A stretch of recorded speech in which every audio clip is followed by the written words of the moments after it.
आज के दिन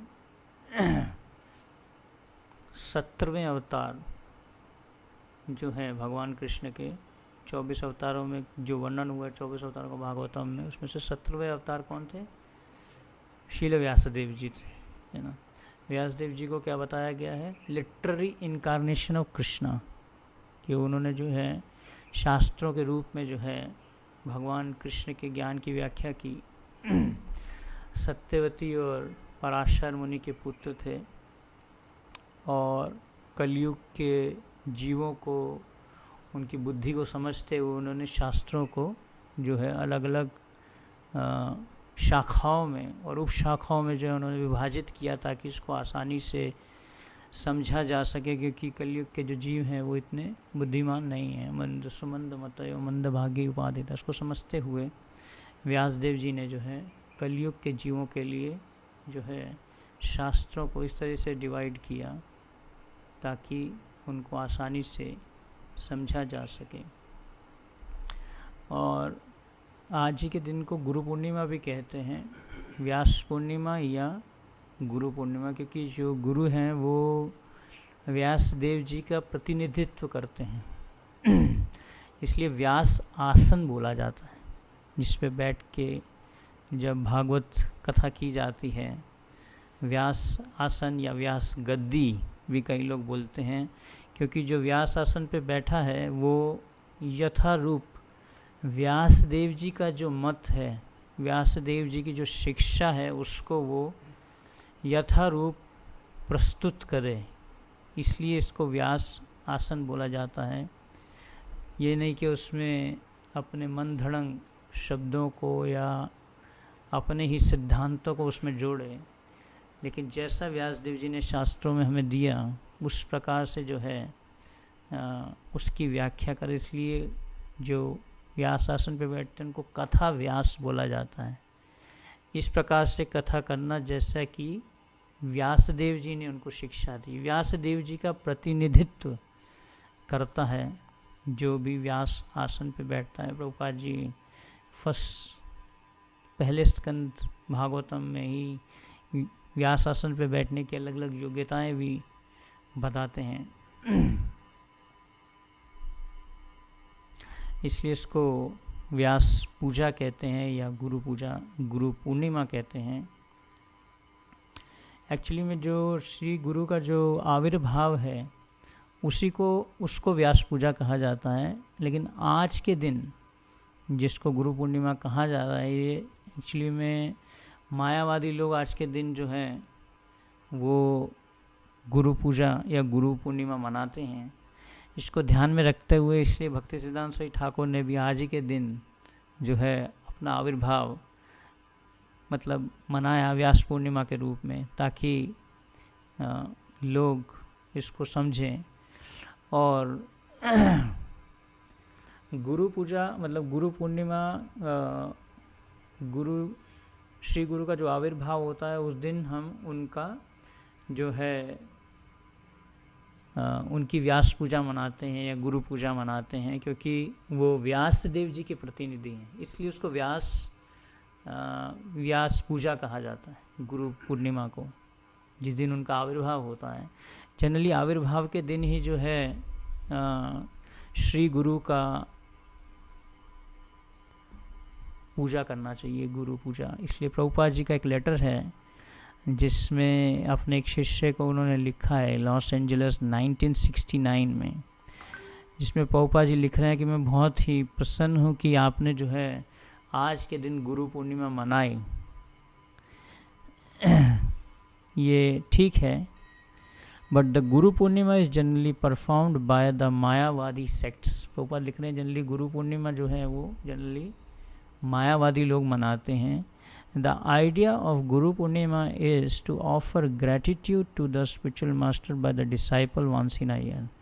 तो गुरु पूर्णिमा क्यों मनाई जाती है, व्यास पूर्णिमा क्यों मनाई जाती है? क्योंकि गुरु जो हैं हमारी भगवत धाम जाने की जिम्मेदारी लेते हैं। श्री गुरु जो हैं वो हम जैसे भौतिक बद्ध जीवों को इस भौतिक जगत से निकालने की जिम्मेदारी लेते हैं। इसलिए हम उनको उस दिन क्या करते हैं, कृतज्ञता एक्सप्रेस करते हैं, that is called Guru Purnima. So far we are concerned, Gaudiya Vaishnav, we offer all our gratitude to the spiritual master on his appearance day called व्यास पूजा. तो प्रभुपाद जी बोल रहे हैं कि लेकिन वैष्णवों के लिए, गौड़िया वैष्णवों के लिए जो है श्री गुरु का जो आविर्भाव है, उसी दिन जो है हमें उनको अपना कृतज्ञता व्यक्त करना चाहिए. एक्चुअली एक शिष्य के लिए रोज़ ही गुरु पूर्णिमा होनी चाहिए. ध्यायंस्तुवंस्तस्य यशस्त्र संध्यान वंदे गुरोशी चरणार वृंदा. कम से कम 3 बार हमें जो है श्री गुरु को कृतज्ञता एक्सप्रेस करनी चाहिए दिन में, कि कैसे हम जो है उनकी कृपा से माया के प्रभाव से बच के भक्ति कर पा रहे हैं. So Kirtan is our daily function. Whatever you have done is all right, but actual worship of the spiritual master will be done by all my disciples just one day after Janmashtami. तो प्रभुपाद बोल रहे हैं कि मेरा जो आविर्भाव है वो जन्माष्टमी के अगले दिन है, तो उसी दिन जो है आप मेरी व्यास पूजा मनाएं, ना कि आज के दिन जिस दिन गुरु पूर्णिमा है. तो प्रभुपाद जी ने इसमें बिल्कुल क्लियर बोला. तो इसलिए हमारे बहुत सारे अलग अलग प्रकार के गुरु होते हैं. एक होते हैं पथ प्रदर्शक गुरु, जो हमारे पथ का प्रदर्शन करते हैं. एक होते हैं शिक्षा गुरु. एक होते हैं दीक्षा गुरु, जो हमें दीक्षा देते हैं. तो एक्चुअली में गौड़िया संप्रदाय के अनुसार जो गौड़िया परंपरा है, यह शिक्षा परंपरा है. इसमें दीक्षा लेने के बाद में भी कई लोग शिक्षा का पालन नहीं करते. तो जो दीक्षा का भी उद्देश्य क्या है? शिक्षा का पालन करना.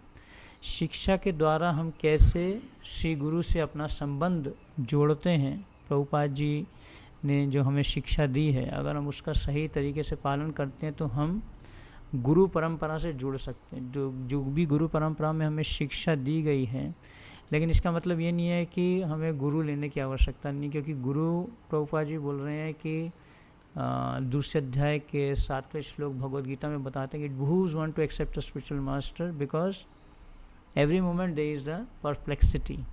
क्योंकि हमें एक मार्गदर्शक हमारे जीवन में होना चाहिए, जो हमें हमारे जीवन का समय समय पे मार्गदर्शन करे. क्योंकि हमारे जीवन में ऐसी परिस्थितियाँ आती हैं जिसमें कन्फ्यूजन आता है कि ये करें या ये करें, यहाँ जाएं या वहाँ जाएं, ये कार्य करें या वो कार्य करें. तो कौन सा कार्य करें, उसके लिए हमें मार्गदर्शन चाहिए. तो इसलिए एक आध्यात्मिक गुरु की आवश्यकता है. लिविंग स्पिरिचुअल मास्टर होना चाहिए, और लिविंग स्पिरिचुअल मास्टर होते हुए उनसे हमारा संबंध होना चाहिए. क्योंकि भक्ति जो है वो क्या है? गुरु से संबंध स्थापित करना है. जब हम गुरु से संबंध स्थापित करते हैं तो हमारा कृष्ण से संबंध स्थापित होता है. और गुरु से संबंध जो है वो कैसे स्थापित होता है? उनके दिए गए वचनों और शिक्षाओं का पालन करके. तो जब तक हम उनकी शिक्षा और उनके दिए गए आज्ञाओं का पालन करते हैं तो हम उनसे अपना संबंध स्थापित करते हैं, जिसको कहते हैं सब्सटेंशियल डिवोटी, सब्सटेंशियल रिलेशनशिप. एक होता है सेंटिमेंटल रिलेशनशिप. सेंटिमेंटल मतलब भावुक रूप से जो है गुरु को एक्सेप्ट करते हैं, लेकिन गुरु के दिए गए वचनों का पालन नहीं करते. तो वो जो है इमोशनल या भावुक रूप से गुरु से संबंध बनाना चाहते हैं, गुरु की शारीरिक रूप से सेवा करना चाहते हैं. लेकिन असली में गुरु की सेवा क्या है? उनके दिए गए वचनों का पालन करना और उनकी आज्ञा का पालन करना. सभी के सभी गुरु जो हैं वो हमें अल्टीमेटली भगवान कृष्ण से जोड़ते हैं. गुरु का उद्देश्य अपने शिष्य को भगवान से जोड़ना है, कृष्ण से जोड़ना है, कृष्ण से उसका संबंध होना है. गुरु कभी भी नहीं बोलते कि वो भगवान है ना. गुरु बोलते हैं कि वो भगवान के प्रतिनिधि हैं. कभी भी गुरु अपने आप को भगवान नहीं बोलते, है ना. प्रभुपाद भक्ति सिद्धांत स्वामी ठाकुर बोलते थे, अगर कोई बोलता है कि मैं गुरु हूँ तो वो क्या है? गोरू. गुरु मतलब काव. तो ही इज़ नॉट गुरु. अगर कोई अपने को बोलता है कि मैं गुरु हूँ. तो प्रभुपाद जी के साथ में भी एक ऐसा इंसिडेंट हुआ था. तो एक जगह पे राधानाथ महाराज ऐसा बताते हैं, तो प्रभुपाद जी यहाँ पे वृंदावन में ही हुआ था, कुछ लोग थे प्रभुपाद हाउस में प्रभुपाद जी के सामने। तो किसी ने प्रभुपाद जी को प्रश्न पूछा कि आप जो है पूरे जगत के गुरु हैं। तो प्रभुपाद बोलते हैं नहीं, I am the servant of everyone, मैं जो है सभी का सेवक हूँ। तो गुरु जो है अपने को समझता है कि वो सभी का सेवक है। गुरु कभी भी अपने को मास्टर या मालिक का भाव नहीं रखता, दास का भाव रखता है। वो ही असली गुरु है जब वो दास के भाव में रहता है।